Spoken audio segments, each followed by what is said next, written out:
Hi friends, അസ്സലാമു അലൈക്കും. ഞാൻ വന്നിട്ടുള്ളത് ഇറച്ചിപ്പത്തിരി ഉണ്ടാക്കുന്ന റെസിപ്പി ആയിട്ടാണ്. അപ്പോൾ അതിന് വേണ്ടിയിട്ട് ഇതാ ഇഞ്ചി ചെറുതാക്കി കുനുകുനാക്കി അരിഞ്ഞ് വെച്ചിട്ടുണ്ട്. പിന്നെ കുറച്ച് കറിവേപ്പില അരിഞ്ഞ് വെച്ചിട്ടുണ്ട്. പിന്നെ 2 സവോള എടുത്തിട്ടുണ്ട്. അത് വലിയ പീസാക്കി വെട്ടിയിട്ടുണ്ട്. ചോപ്പറിൽ ചോപ്പ് ചെയ്തെടുക്കാൻ വേണ്ടിയിട്ടാണ് കേട്ടോ. പിന്നെ അവിടെ ഇറച്ചിയും ഉപ്പും മഞ്ഞൾപ്പൊടി ഇട്ടിട്ട് വേവിച്ച് റെഡിയാക്കി വെച്ചിട്ടുണ്ട്. അപ്പോൾ നമുക്ക് ഈ സവോള ഒക്കെ ഒന്ന് ചോപ്പ് ചെയ്തെടുക്കാം.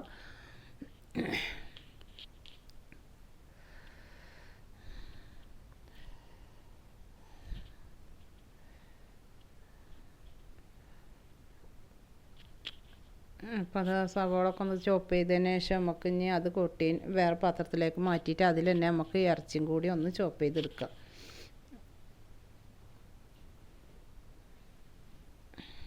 അപ്പോൾ ഒന്നുകൂടെ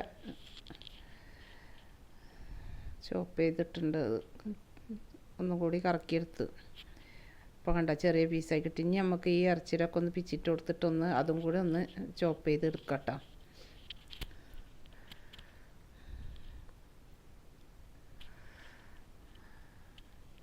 അപ്പോൾ സിമ്പിളായിട്ട് പെട്ടെന്ന് ഉണ്ടാക്കാൻ പറ്റിയൊരു വിഭവമൊക്കെ തന്നെയാണ് ഇറച്ചി കയ്യിലുണ്ടെങ്കിൽ കേട്ടോ. അപ്പോൾ അതിന് വേണ്ടിയിട്ട് അതാ ചോപ്പ് ചെയ്യാൻ വെച്ചിട്ടുണ്ട്. ഇനി നമുക്ക് അതും കൂടി ഒന്ന് ചോപ്പ് ചെയ്തെടുക്കുക.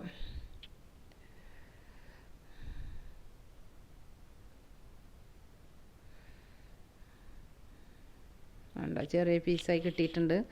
അപ്പോൾ അത് ഇനി നമുക്ക് ഈ മസാലയൊക്കെ ഒന്ന് വഴറ്റിയെടുക്കാനായിട്ട് ചീനച്ചട്ടി വെച്ചിട്ട് അതിലേക്ക് കുറച്ച് വെളിച്ചെണ്ണ ഒഴിച്ച് കൊടുക്കുന്നുണ്ട്.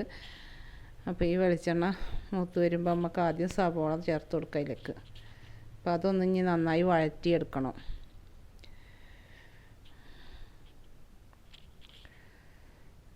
അപ്പോൾ അത് നന്നായി വഴന്ന് വരുന്ന സമയം കൊണ്ട് നമുക്ക് ചെറുതാക്കി അരിഞ്ഞ് വെച്ച ഇഞ്ചിയും കറിവേപ്പിലൊക്കെ ഉണ്ടല്ലോ അതും കൂടെ ഒന്ന് ചേർത്തിട്ട് ഉപ്പിട്ടിട്ട് വഴറ്റി കൊടുക്കുക. അപ്പോൾ ഈ ഉള്ളി ഒന്ന് വേഗം വഴന്ന് കിട്ടാൻ വേണ്ടിയിട്ടാണ്.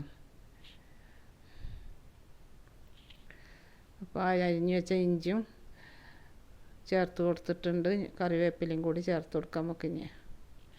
അപ്പോൾ എൻ്റെ വീഡിയോ ആദ്യമായിട്ട് കാണുന്നവരാണെങ്കിൽ ഒന്ന് ലൈക്ക് ചെയ്യാനും സബ്സ്ക്രൈബ് ചെയ്യാനും ആ ബെല്ലൈക്കണും കൂടി ഒന്ന് അമർത്തുകയാണെങ്കിൽ ഞാൻ ഇടുന്ന വീഡിയോസൊക്കെ കറക്റ്റ് കിട്ടും. അപ്പോൾ അതും കൂടെ ചെയ്യുക, ഒന്ന് സപ്പോർട്ട് ചെയ്യണം കേട്ടോ.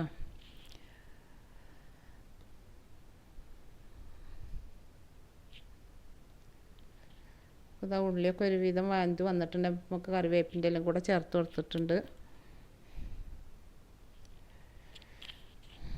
നല്ല അങ്ങോട്ട് അലിഞ്ഞു പോകുമൊന്നും വേണ്ട ഉള്ളിട്ടോ, ഒന്നിങ്ങനെ ചെറുതായി വഴന്നിട്ട്. അപ്പോൾ നമുക്ക് അതിലേക്ക് മസാലകൾ ചേർത്ത് കൊടുക്കുക. കുറച്ച് ഞാൻ പച്ചമുളക് ചേർത്തിട്ടില്ല കേട്ടോ, അത് പ്രത്യേകം പറയുന്നത് കടിക്കുമെന്ന് വിചാരിച്ചിട്ടാണ്. അപ്പോൾ കുറച്ച് മുളക് പൊടി, കുറച്ച് മഞ്ഞൾപ്പൊടി, ഗരം മസാല ഇതൊക്കെയാണ് ചേർത്ത് കൊടുത്തത്. എരിവിനാണ് മുളക് പൊടി ചേർത്ത് കൊടുത്തേക്കണം.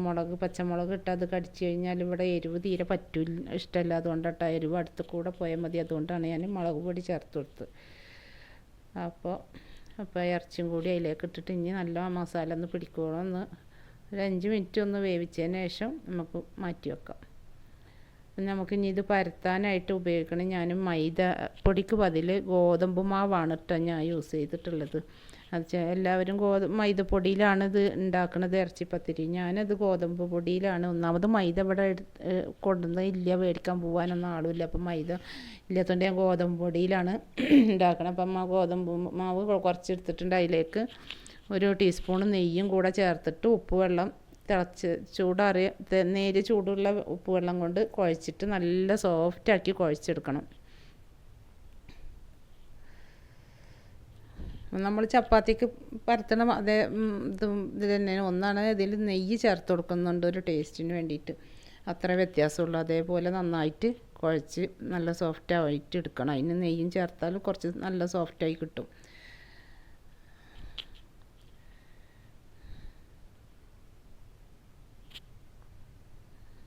പിന്നെ നമുക്കത് ഒരുവിധം ചൂട് കൊടുക്കണ തന്നെ കൈ കൊണ്ട് കുഴച്ചിട്ട് എടുക്കുകയാണെങ്കിൽ നല്ലോണം ഒന്ന് സോഫ്റ്റായി കിട്ടും കേട്ടോ.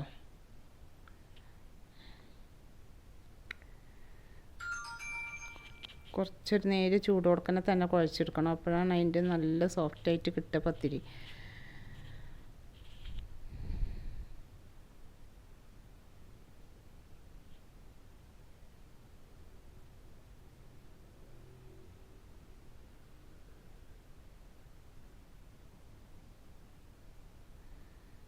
കണ്ടോ കുറച്ച് നേരമായിട്ട് കുഴച്ച് വെച്ചിട്ട് ഇപ്പോൾ ഇതാ എടുത്ത് നോക്കുമ്പോൾ നല്ല സോഫ്റ്റ് ആയിട്ടുണ്ട് കണ്ടോ, തൊടുമ്പോൾ തന്നെ അറിയണില്ലേ. അപ്പം ഇനി നമുക്കത് ഓരോ ഉരുളകളാക്കി എടുത്തിട്ട് പരത്തിയെടുക്കാം. നല്ല മാതിരി കനം കുറച്ച്, നല്ല നൈസ് ആവണ്ട, ഒരു മീഡിയം സൈസ് ചപ്പാത്തിനെക്കാട്ടും കുറച്ചുകൂടെ കനം കുറച്ചിട്ട് പരത്തിയെടുക്കുക.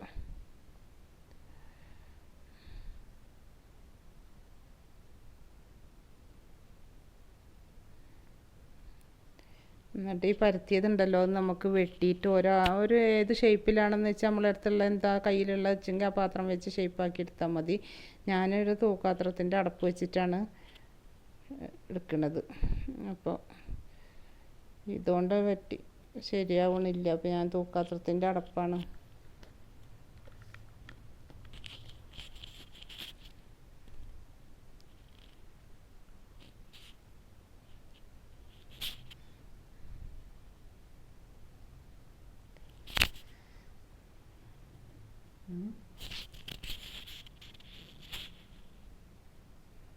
ആദ്യം ആ അളക്കിൻ്റെ അതുമായിട്ട് ഇതാക്കിയപ്പോൾ ശരിയാവണില്ല കേട്ടോ, നല്ല കുഞ്ഞിതാണ്. അപ്പോൾ അത് മാറ്റിയിട്ട് ഞാൻ തൂക്കപാത്രത്തിൻ്റെ അടപ്പിൻ്റെ അളവിലാണ് പിന്നെ മുറിച്ചെടുത്തത്. കുറച്ചൊക്കെ ഒരു വലുപ്പത്തിൽ കിട്ടിയെങ്കിൽ നമുക്ക് മസാല കറക്റ്റ് വെക്കാൻ പറ്റുള്ളൂ. മറ്റേ കുഞ്ഞിതായി നോക്കുമ്പോൾ അതിൽ മസാല ഒതുങ്ങണില്ല, അതുകൊണ്ടാണ് ഞാൻ പിന്നെ പാത്രം മാറ്റിയിട്ട് അങ്ങനെ ആക്കിയത്. അപ്പം എന്നിട്ട് നമുക്ക് ഇതേപോലെ ഇങ്ങനെ തിരച്ച് മടക്കി കൊടുക്കാം.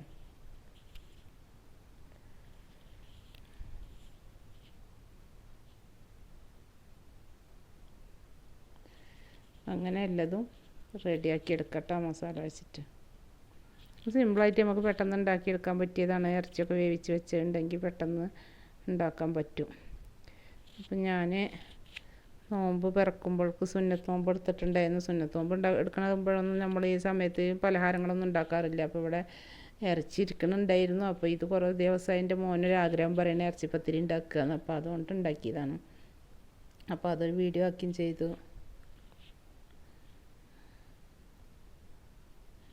അപ്പോൾ അതാ എല്ലതും അതേപോലെ എടുത്ത് വെച്ചിട്ട് നമുക്കത് ഫ്രൈ ആക്കി എടുക്കാം.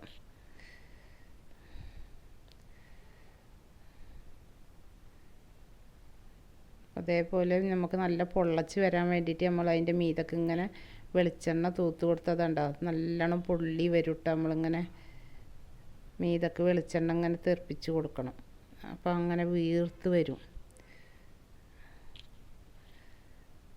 അപ്പോൾ എല്ലാവരും ട്രൈ ചെയ്ത് നോക്കുക. എൻ്റെ വീഡിയോ ഇഷ്ടമായവരുണ്ടെങ്കിൽ എല്ലാവരും ഒന്ന് സബ്സ്ക്രൈബ് ചെയ്യുക, ലൈക്ക് ചെയ്യുക, ഒക്കെ ഒന്ന് സപ്പോർട്ട് ചെയ്യണം കേട്ടോ. അപ്പോൾ ഇനി അടുത്ത വീഡിയോ ആയിട്ട് വരുന്നവരെ ബൈ.